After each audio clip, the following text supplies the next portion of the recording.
அஸ்ஸலாமு அலைக்கும். Hi friends, வாங்க இன்றைக்கி ஆட்டுக்கால் குழம்பு எப்படி செய்கிறதுன்னு சொல்லி பார்க்கலாம். அதுக்கு சின்ன வெங்காயம், பெரிய வெங்காயம் ஒன்று கட் பண்ணி எடுத்து வச்சுருக்கேன். தக்காளி, பச்சை மிளகாய், கொத்தமல்லி, குழம்பு மிளகாய்த்தூள், மஞ்சள் தூள், மிளகுத்தூள், இஞ்சி பூண்டு பேஸ்ட்டு, ஆட்டுக்கால், தேங்காயில் கசகசா போட்டு அரைச்சி எடுத்து வச்சுக்கலாம்.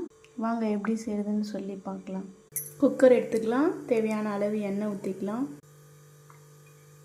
எண்ணெய் சூடானது வெங்காயம் போட்டுக்கலாம், பச்சை மிளகாய் போட்டுக்கலாம், தக்காளி போட்டுக்கலாம், கொத்தமல்லி போட்டுக்கலாம், உப்பு போட்டுக்கலாம், இஞ்சி பூண்டு பேஸ்ட்டு போட்டுக்கலாம், மஞ்சள் தூள் போட்டுக்கலாம், குழம்பு மிளகாய் தூள் 2 ஸ்பூன், காரம் எவ்வளோ வேணுமோ அவ்வளோ போட்டுக்குங்க, பெப்பர் தூள் 1½ ஸ்பூன் போட்டுக்கலாம், ஆட்டுக்கால் போட்டுக்கலாம், அரைச்சி வச்சுருக்க தேங்காய் ஊற்றிக்கலாம், ஆட்டுக்கால் வேகிறதுக்கு தண்ணி ஊற்றிக்கலாம். ரெடி ஆகிடுச்சு. வாங்க பவுலுக்கு மாற்றிக்கலாம்.